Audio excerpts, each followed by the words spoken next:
Hey there. So you just got started with your CRM journey and now you have built your first website using HubSpot. Now you might be well versed with the CMS and everything, but the first step that everybody needs to do while building their website on HubSpot is to have a theme.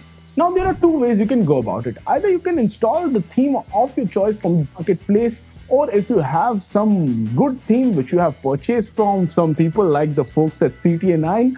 So if you have something like that, you have a custom made solution, so you would have a zip file for that. And how do you install that on your custom HubSpot website? Don't worry about it. Today we will tell you how to do that. So after purchasing a HubSpot theme of your choice, you will receive a zip file containing all of the required files. Log into your HubSpot account. Next, click on the settings gear icon in the main navigation bar in the top right corner of your window. In the left sidebar menu, scroll and navigate to the bottom and you will find website, and then go there, click on themes. In the top right, click on the orange upload theme button. Choose the zip file of your theme and now click on open.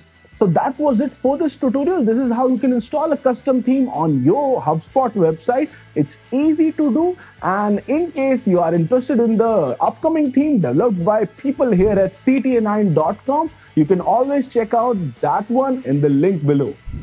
I'll see you guys soon in the next video.